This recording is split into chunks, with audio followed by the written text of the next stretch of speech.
सिर कटा भूत। मयंक एक मल्टीनेशनल कंपनी में ब्रांच मैनेजर की जॉब करता था। एक दिन मयंक को ऑफिस से घर जाने के लिए लेट हो गया। सर्दी की मौसम होने के कारण रात भी जल्दी हो गई।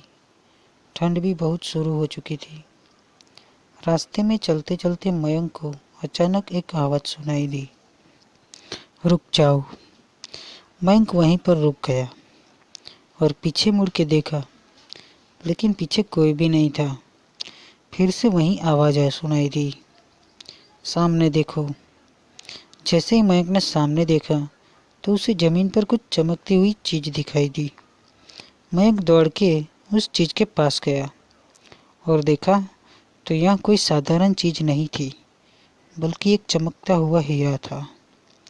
उसने वह हीरा अपने हाथ में लिया। उसकी चमक देखकर मयंक की खुशी का पार ना रहा। लेकिन मयंक को कहाँ पता था यह कोई साधारण नहीं बल्कि एक मायावी हीरा थे। अचानक उस हीरे में से आवाज़ आई, अगर तुम्हें और हीरे चाहिए तो इस ज़मीन को खोदो। इस ज़मीन के नीचे बहुत सारे हीरे हैं। मयंक खुश हो गया। उसने उस हीरे को अपनी जेब में डाला और ज़मीन खोदना शुरू किया। करीबन 2 फीट खोद काम करने के बाद अचानक मयंक डर के मारे चिल्लाने लगा। इसके कारण उसका संतुलन खो गया और ज़मीन पर गिर पड़ा, क्योंकि वह उस गड्ढे में से हीरे मोती नहीं निकले, बल्कि किसी इंसान का कटा हुआ सर मिला। अचानक वह सर हवा में उड़ने लगा और बोला, डरो मत, मैं तुम्हें कोई हानि नहीं पहुंचाऊंगा। मैं तुम्हें बहुत सारे हीरे जवेरात भी दूंगा।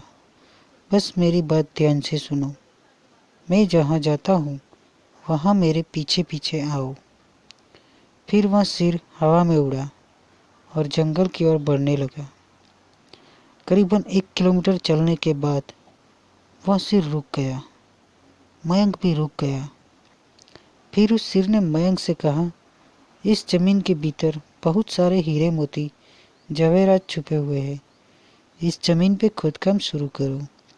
मयंक खुश हो गया और उस जमीन को खोदना शुरू कर दिया। खोदते खोदते उस जमीन के नीचे हीरा मोती तो नहीं मिले, बल्कि उस सर का कटा हुआ धड़ मिला। उस सिर ने कहा, अब तुम्हें एक आखिरी काम करना है, उसके बाद मैं तुम्हें मालामाल कर दूंगा। तुम्हें कहीं से भी एक लोटा खून लाना होगा।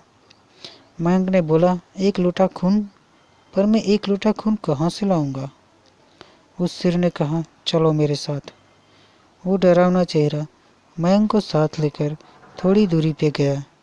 वहाँ उसे एक इंसान को जाते हुए देखा। वो सिर बोला, उस इंसान को मारकर उसका खून ले आओ।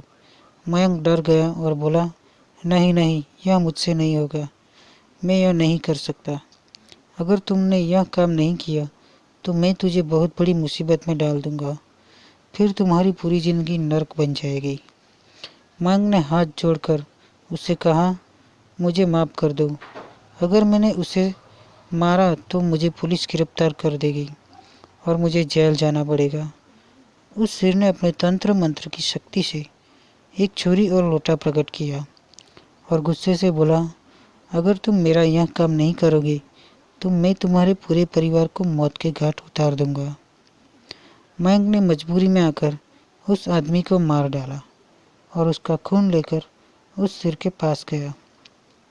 वो सिर खून को देखकर बहुत खुश हुआ और बोला, यह खून मेरे शरीर पे डाल दे। उस सिर के कहने पर मयंक ने खून को उसके शरीर पे डाल दिया। फिर कुछ ही देर में वो कटा हुआ सिर उस शरीर पे जुड़ गया। यह सब देखकर मयंक की हालत अब खराब होने लगी। वह उस भूत को देखकर काफ़ी डर गया। जैसे ही वो भूत जिंदा हुआ तो ज़ोर ज़ोर से हंसने लगा और डरावनी आवाज़ में बोला, तुमने बहुत बड़ी गलती कर दी कि तुम्हें मुझे फिर से जिंदा कर दिया। अब मैं सिर्फ तुम्हें ही नहीं बल्कि इस पूरे शहर को मौत के घाट उतार दूंगा। डर के मारे मयंक के मुंह से आवाज़ भी नहीं निकली। वो अपनी जान बचाने के लिए वहाँ से दौड़ा, लेकिन उस भूत ने छलांग लगाकर मयंक को जमीन पे गिरा दिया और बोला, मुझे बहुत भूख लगी है, अब मैं तुम्हारा मांस खाऊंगा। जैसे ही उस भूत ने मांस खाने के लिए आगे बढ़ा कि तुरंत ही उसका सर धड़ से अलग हो गया। मयंक समझ नहीं पाया कि आखिर यह चमत्कार हुआ कैसे। जब मयंक ने पीछे मुड़कर देखा तो एक अघोरी बाबा खड़े थे।